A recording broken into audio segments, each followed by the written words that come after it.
सुप्रभात, good morning. CNBC आवाज Motilal Oswal studios में आप सबका स्वागत है। बारी है आज के मंगलवार के सीधा सौदा। क्यूज आपको आपकी स्क्रीन पे नजर आ रहे हैं। डिसेंट मंगलवार की ओपनिंग होगी, इस तरह के ग्लोब के समीकरण। क्विकली बता देता हूं, यूएस में दिक्कतें थी फ्यूचर्स के लिहाज से, क्योंकि उनको डाउनग्रेड कर दिया था एक रेटिंग एजेंसी ने। पर यूएस के मार्केट पस्त खुलने के बाद सारा रिवर्सल हो गया, मस्त हरे में बंद हुए।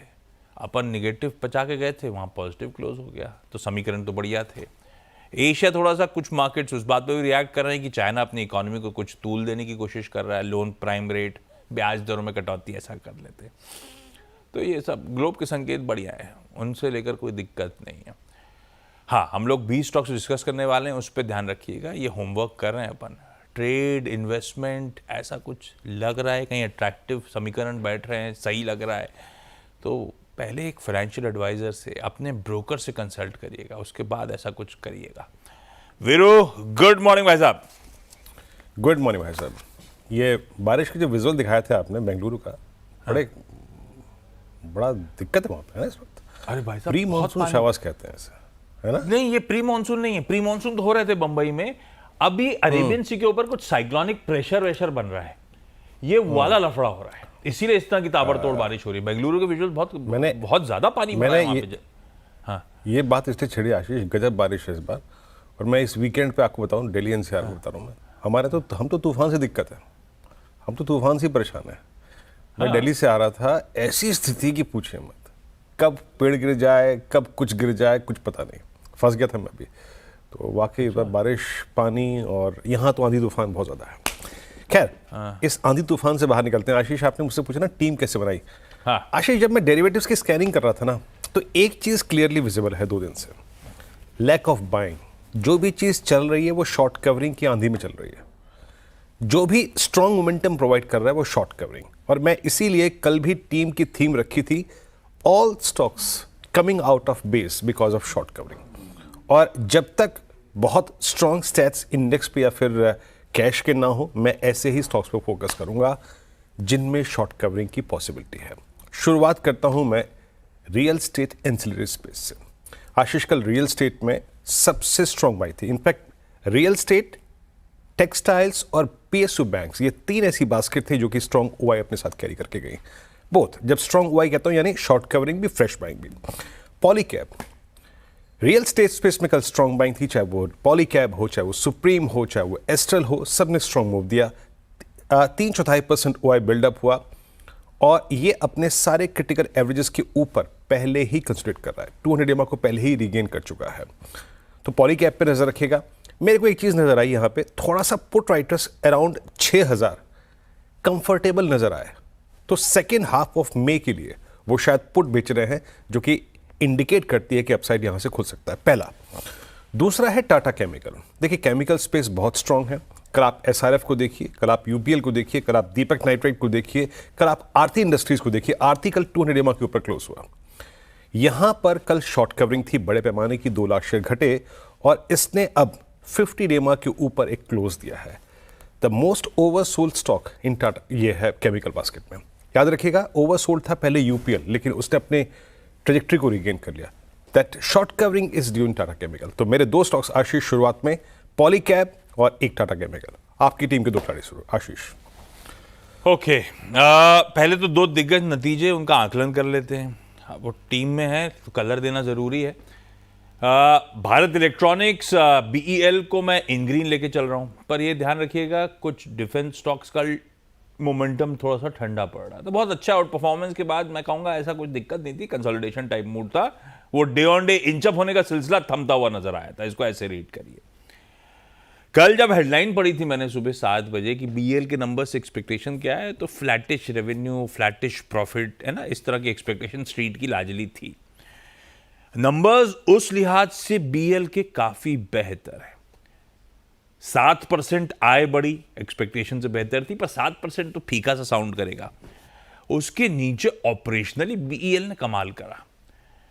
23% इबीटा में जंप, 26.7% वाले मार्जिन्स, बाजार मान के चल रहा था दबाव आएगा 100 बेसिस पॉइंट्स के आसपास, मोटा मोटी दबाव की बात थी।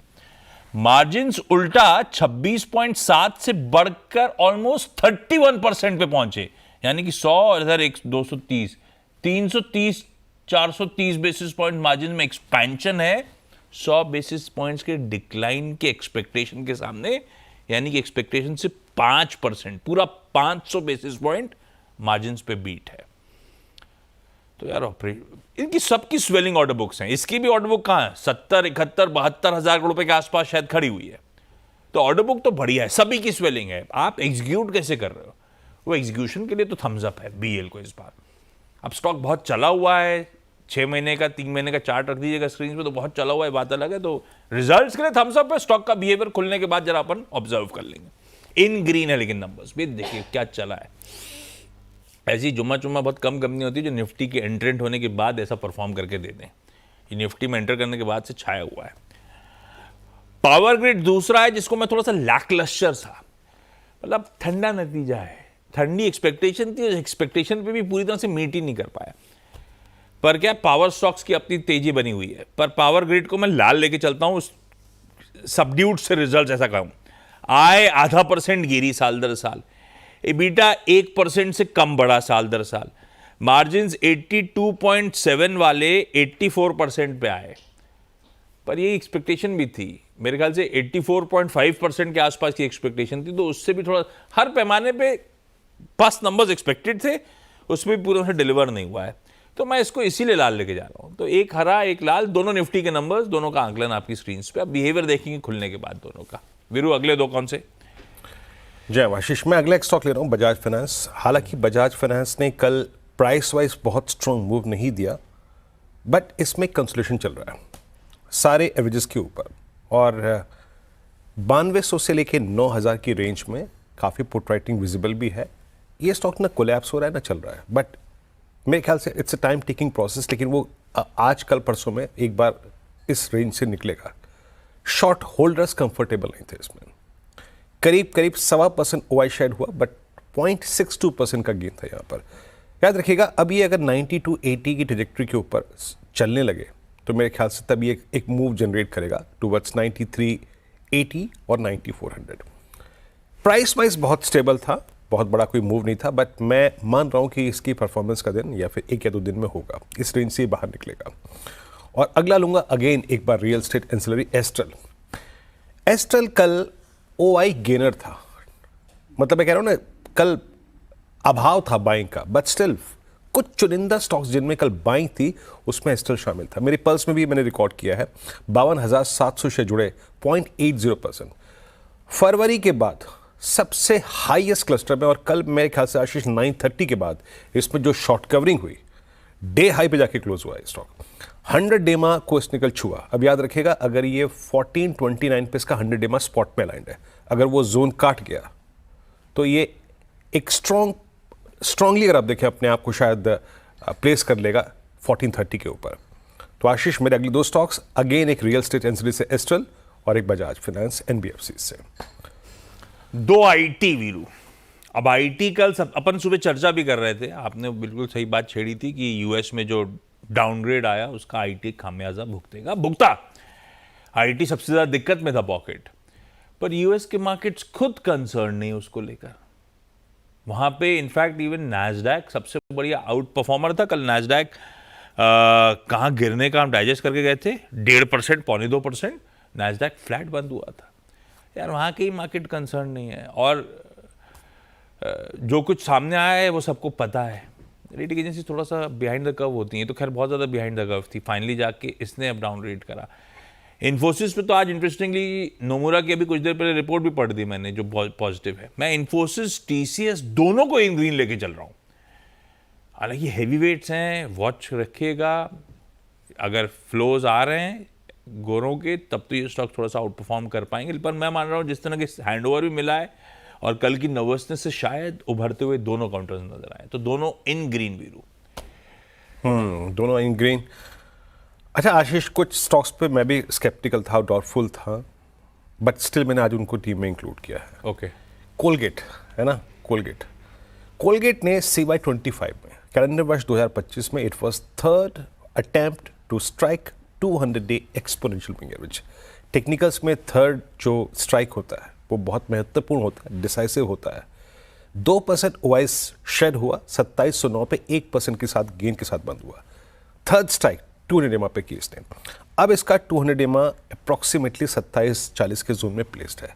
याद रखिएगा, अगर ये 2740 के ऊपर डिलीवर करे तो एक की स्ट्रॉन्ग मूव जनरेट करेगा। ऑलरेडी इस स्पेस में टाटा कंज्यूमर डिलीवर कर चुका है, ऑलरेडी इस स्पेस में मैरिको डिलीवर कर चुका है। कुछ स्टॉक्स से अभी भी परफॉर्मेंस रिक्वायर्ड है, उसमें एक कोलगेट भी है, बट वो कब आएगी? 2740 के ऊपर। और HDFC लाइफ, वो कहते हैं ना प्रत्यक्ष को प्रमाण की जरूरत नहीं है। मैं एक बात फिर कह रहा हूँ, लैक ऑफ बाइंग है बाजार में, बट कुछ स्टॉक्स जो कि हायर लेवल्स पे सस्टेन कर रहे हैं, ये अपने करियर की सबसे हाईएस्ट ट्रिजेक्टरी पे ट्रेड कर रहा है। हालांकि बाइंग का अभाव था, बट जिस दिन भी ये 760 के जोन को काट गया, शीश बाइसेक्ट कर गया, तो ये मोमेंटम जनरेट करेगा। तो दो स्टॉक्स जो मैंने आज शामिल किए हैं, कोलगेट और HDFC life, slightly sceptical but placement is good. Ashish, अच्छा, दो स्टॉक डॉक्टर साहब बदले मैंने, नतीजों से हट के मैं ग्लोबल संकेतों पे जा रहा हूं। दो मेटल्स रख दिए स्क्रीन पे। मुझे लगता है ये पॉकेट भी बेहतर कर ही रही है वैसे ऑफ लेट, तो खैर मेटल्स अच्छा कर रही है। वीरू के पास भी है क्या? मैं भी सोच रहा था कर लूं, पर आपने कर लिया, अच्छा करा। तो मैं बताता हूं, दो हिंडाल्को को अवॉइड कर रहा हूं क्योंकि आज नतीजे हैं, हालांकि एक्सपेक्टेड है कि नतीजे डिसेंट आएंगे। मैं जो दिन दो के साथ जा रहा हूं, एक तो वेदांता, हर कमोडिटी आ जाती, कच्चा तेल भी अच्छा कर रहा है, बेस मेटल तो अच्छा करेंगे आज। अभी कुछ देर पहले पिक भी आई थी रवि देवरा साहब की कुंवर ग्रुप के। वेदांता स्वीटली प्लेस्ड, इन ग्रीन रख के चलता हूं। और दूसरा हिंडाल्को को अवॉइड करा, लेकिन नाल्को मेंशन करता हूं, नेशनल एल्यूमिनियम, इन ग्रीन लेके चलते हैं इसको भी। इसके तो बीच में टेक्निकल पिक्स भी CNBC आवाज पे एक्सपर्ट्स के दिए हुए हैं और हमने उस तेजी को बढ़िया बुनाया हुआ है। आज जरा सा वॉच पर रखेंगे इवेंट के बाद कैसे प्ले आउट होता है, लेकिन दोनों मेटल्स में वेदांता और नाल्को इन ग्रीन ले जा रहा हूं। नतीजों को थोड़ा सा साइड कर दिया मैंने। आज ग्लोबल क्यूज इंटरेस्टिंग है। 6 स्टॉक्स पूरे, क्विकली छोटा सा ब्रेक के उस पर जब लौट के आएंगे तो अगले 4 पे बातचीत आपका। और ब्रेक से पहले आशीष और मैंने अपने 6 तर्क रखे 6 स्टॉक्स पे। याद रखिएगा, किसी भी लिहाज से not a buy sell call at all, सिर्फ प्लेसमेंट क्या है, खबरों के लिहाज से, टेक्निकल डेरिवेटिव स्टैट्स के लिहाज से वो समझा रहे हैं। आइए मेरा अगला स्टॉक रखता हूं मैं स्क्रीन पे, इट्स इंडियन बैंक। कल आपने चार्ट देखा होगा, PSU बैंक्स वो इस वक्त सबसे मजबूत कड़ी है बैंकों में। अगर आप पूछें मोमेंटम, वो कैनरा बैंक में है, बट अगर आप स्ट्रेंथ पूछें, एक्यूट स्ट्रेंथ, वो इंडियन बैंक में। कल OI एडिशन देखिए, ऐसे बाजार में जो कि बैकफुट पे था कल, 7% OI बिल्डअप और मल्टी मंथ हाई जोन को काटने की कोशिश कर रहा है। ये 61361 मेंशन है, जाके नोट कर लीजिएगा। ये प्राइस एक ब्रेकआउट पॉइंट होगा इस स्टॉक का। अगर इसके ऊपर डिलीवर कर रहा है तो इसका मतलब मेरे ख्याल से ये थोड़े बहुत जो शॉर्ट है वो ट्रैप भी होंगे और बाइंग भी आएगी। तो इंडियन बैंक की प्लेसमेंट अच्छी है। और अगेन, मैंने जो बात कोलगेट के केस में कही थी, HDFC लाइफ के केस में कही थी, I am slightly sceptical, doubtful, but still placement looks good. Same is the case with ITC लेके आइएगा। ITC अब एक एज पे बैठे हैं जिसे कहते हैं 435, 436, 38, 39 के जोन का अगर काटता है तो इसमें अच्छी बाइंग इमर्ज हो सकती है। पैटर्न अच्छी है, बट ये जोन निकालना है इसको। स्ट्रॉन्ग बाइंग थी कल, 3% का बिल्डअप था, 31 लाख शेयर जुड़े थे।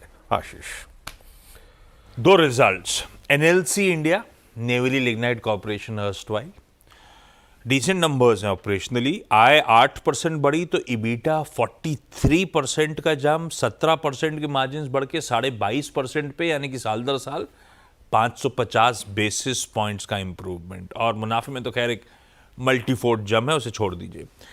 बाकी इसने कमर्शियल अपडेट्स भी दिए हुए हैं बढ़िया से। मैं इसको इन ग्रीन लेके चलता हूं आज के लिए।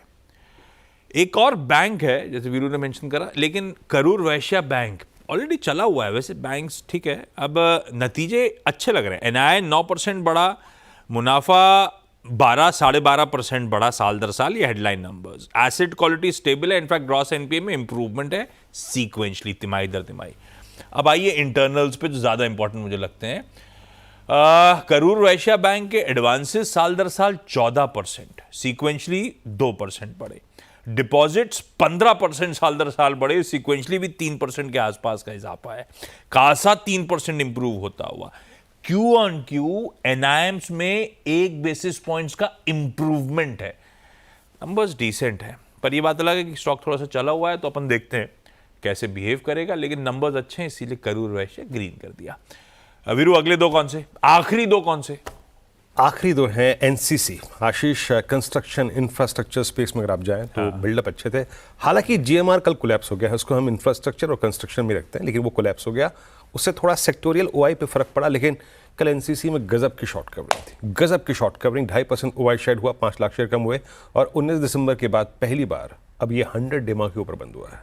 19 दिसंबर के बाद, ऑलमोस्ट 6 महीने के अंतराल के बाद स्ट्रॉन्ग बिल्डअप है। आई थिंक अगली ट्रेजेक्ट्री इसके लिए करीब करीब 259 की खुली हुई है, तो उस पर नजर रखिएगा। और अगेन लास्ट में टीम को खत्म करूंगा यूनियन बैंक ऑफ इंडिया के साथ। Strong close, PSU banking basket का मैं जिक्र पहले ही कर चुका हूं। लुक एट ओआई रेशियो, वहां पे इंडियन बैंक में कितना था 7%, इसमें कितना था 6.2%। 36 लाख शेयर 2024 के, मतलब जुलाई 2024 की जो पूरी रेंज थी उसके हाईएस्ट क्लस्टर पे। तो प्लेसमेंट यूनियन बैंक और इंडियन बैंक की स्ट्रॉन्ग थी। आशीष, मेरी टीम पूरी। बैंक निफ्टी वीज़ावी निफ्टी बेहतर परफॉर्म करता हुआ, कल भी बैंक निफ्टी इन ग्रीन क्लोज हुआ था। बैंक निफ्टी फ्यूचर्स में बाइंग थी एफआईएस के द्वारा। दोनों दिग्गज बैंकिंग स्टॉक्स मेंशन करता हूं। थोड़ा सा मूड भी अच्छा है, हैंडओवर भी ठीक दिख रहा है। दोनों एचडीएफसी बैंक और आईसीआईसीआई बैंक आज के कारोबारी सत्र के लिए ग्रीन। वैसे कोई भी दिग्गज बैंक हो इन ग्रीन रखिए, लेकिन मैं इन दोनों के साथ जा रहा हूं, दोनों हेवी वेट्स के साथ, होपिंग उधर दो आईटी हेवी वेट्स थे, इन्फोसिस और टीसीएस, इधर दो बैंकिंग मेजर्स एचडीएफसी बैंक और आईसीआईसीआई बैंक इन ग्रीन। तो काफ़ी सारे रब ऑफ वाले या ग्लोबल संकेतों को देखते हुए, अपने डोमेस्टिक क्यूज को देखते हुए स्टॉक्स हैं।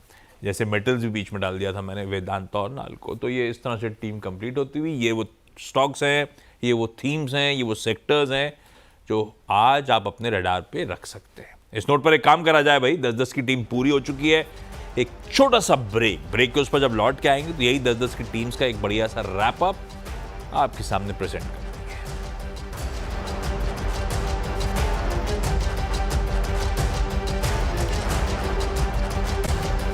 तो रियल एस्टेट एंसिलरी स्पेस से, जहाँ पे पॉलीकैब और केमिकल बास्केट में टाटा केमिकल लिया, Bajaj finance, then again Astral from I think real estate ancillary space. FMCG में दो मैंने स्टॉक्स चुने, दोनों एज पे हैं, कोलगेट और आईटीसी। पीएसयू बैंक्स में इंडियन बैंक और यूनियन बैंक ऑफ इंडिया, और एनसीसी कल 100 डेमा के ऊपर क्लोज हुआ, और HDFC life close to all time high trajectory, doing well. Ashish, 10 की टीम मेरी भी स्क्रीन पर आएगी आप लोगों के, अलग अलग रीजन से चलते 10 स्टॉक्स मेंशन। 2 निफ्टी के नंबर्स थे, तो बीएल ऑपरेशनली अच्छा था, तो पावर ग्रिड थोड़ा सा एज एक्सपेक्टेड फीका सा। उसके बाद इन्फोसिस टीसीएस इन ग्रीन रखा, वेदांता नालको इन ग्रीन रखे, आईसीआईसीआई बैंक एचडीएफसी बैंक इन ग्रीन रखा, अलग अलग ग्लोबल क्यूज के चलते। और एनएलसी इंडिया और करूर वैश्य नंबर्स के इंटरनल्स के चलते इन ग्रीन कर दिए। ये हो गए 10 पूरे।